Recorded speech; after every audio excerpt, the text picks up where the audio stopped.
Je vous salue mes chers frères et sœurs dans le nom précieux de notre Seigneur.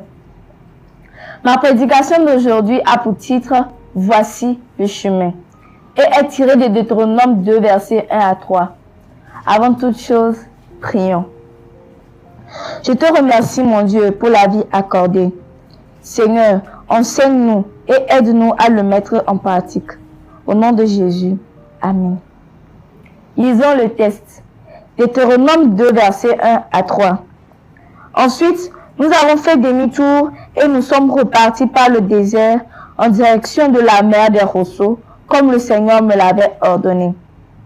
Nous avons passé beaucoup de temps aux alentours de la région montagneuse de Séir.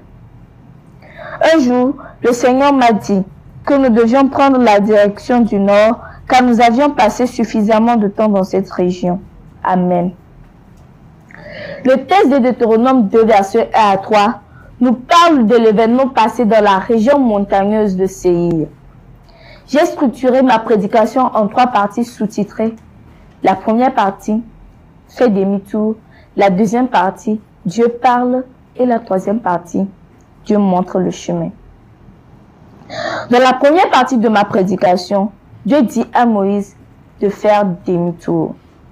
Aussitôt sortis de l'Égypte, les Israélites ont pris un chemin pour aller à Canaan.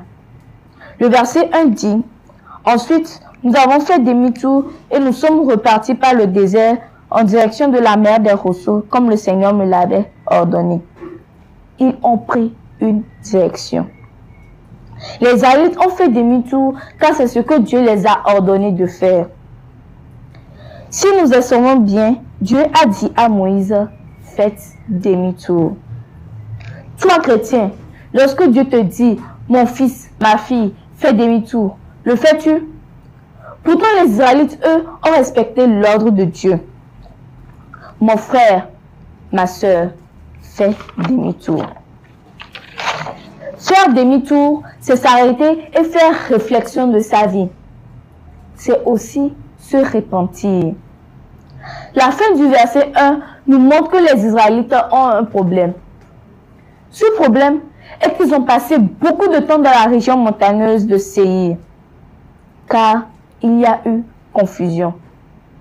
Alors, il faut qu'une voix intervienne.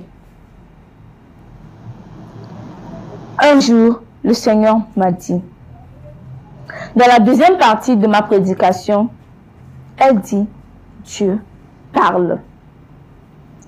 Le Seigneur me dit, est la parole qui va changer le cours de cette histoire. Sans cela, les Israélites continueront à faire le tour de la montagne de Séir. Les Israélites ont fait le tour de la montagne de Séir. Toi, tu fais toujours le tour. Ne faut-il pas qu'une voix intervienne? La parole de Dieu est très importante, donc mérite de l'écoute. Est-ce que tu entends cette voix qui t'appelle, car cela est utile pour toi? La Bible nous montre que tout ce qui sort de la bouche de Dieu est très important dans la vie d'un homme. Pour récapituler, Dieu te parle et te parle toujours pour te guider. Ce qui nous amène à la troisième partie de ma prédication intitulée « Dieu montre le chemin ». Dieu montre le chemin. Nous devions prendre la direction du nord car nous avions passé suffisamment de temps dans cette région. Tournez-vous vers le nord. Tournez-vous vers le nord pour aller à Canaan, votre destination, votre point d'arrivée. Ici, Dieu montre le chemin à prendre aux Israélites pour aller à Canaan. Donc, Dieu dirige toujours son peuple. Dieu dirige toujours ses serviteurs.